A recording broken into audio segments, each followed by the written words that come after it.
Flash is one of my favorite superheroes in the comic, and for the portrait I went with Grant Gustin. So let's see how that turned out.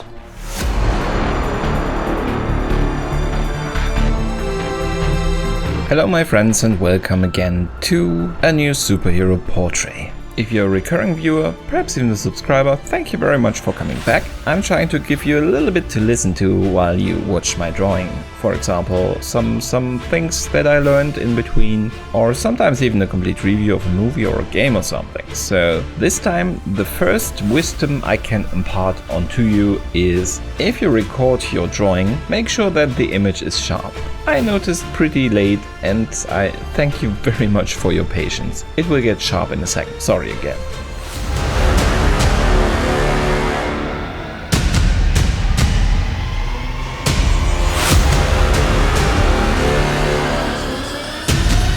So I always start by giving a little bit of context in the face, so I do not start from one place. I try to put in some information like where are the eyes, give them already a little bit of shape. The nose also, the nose there is more shadow than lines there, so I sometimes already start shading it, and the mouth. And what I'm doing here is actually pretty courageous for myself, so that I go really dark already. But this is a picture that has a lot of contrast in it, and I wanted to commit to contrast pretty much in the beginning. The thing you always do when you go in there with those really dark pencils, they are really terrible to erase. Impossible even. So if you go in with that, you can either only really repair with some kind of white gel stick or something, some heavyweight. So I chose to be bold in this one, and while the proportion here was pretty okay, I could have probably made a little bit slower. I could have been a little bit slower because the positioning of the eye and the nose and everything in comparison to the ear is not 100% correct. But, well, sometimes you win, sometimes you lose.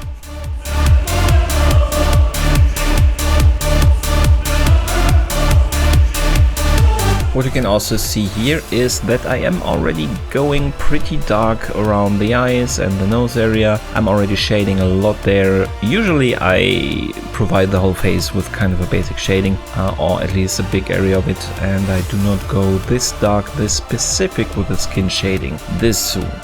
But in this case, if you look at the original, the reference image, there's a lot of contrast in there, and I started pretty early to introduce that. And I didn't even go dark enough in this place. You will see how I darken the middle of the face more or less again and again afterwards. But you also already start to see one of the big things that I think annoy me about this picture most, and I am not able to fix that at this point anymore, but something I will try out in the future. I think that with the pressure I had to put on the pencil to get as dark as I want to, that actually some of the structure of the surface beneath, in this case my wood desk, is captured in the picture and makes it a bit blurry, it makes it a little bit undistinguishable. So that's something I will learn, that is something I will try in the next live stream. Come subscribe and join me there if you want to, and find out if this works. And probably this is something that normal people already do for years and forever,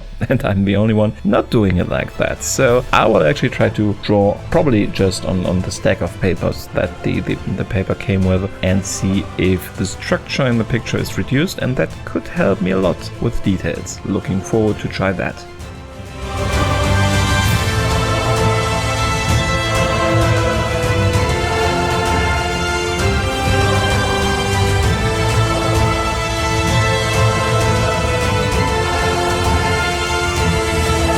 And then we are nearing my old nemesis, the hair again. So this is something I probably just have to invest more time in. So you see that the general area here on the left side is, it ends up pretty nice. It's okay. It's serviceable, I would say. The more difficult part is actually the really dark one, because in the picture you do not see that much structure anymore. So I can work with stuff like this area where you have highlights, you have really dark spaces. You can design that as hair, that's fine. The rest right behind it, the very dark part, there is no really any kind of structure in there, and just so it becomes more or less just a really dark blob in the end. And it's at least as I draw it, it does not look very appealing. It works somehow, but in the end, most of the hair, not the frontal part, but all the rest, I drew a little bit again like I draw surfaces. And you see that a little bit. It does not have the hair textures. So I probably have to invest more time here, or be less hurried here, so my hair can finally reach a level that I might be satisfied with it. Wish me luck on that journey.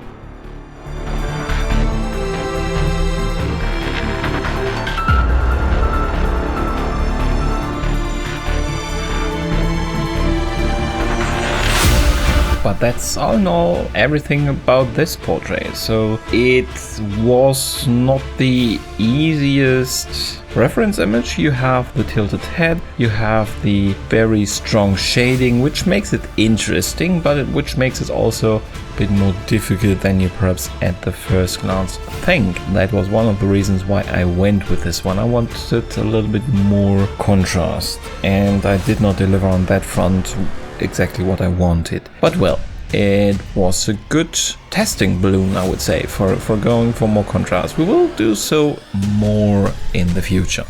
Yep, but all in all, that was it for the Flash.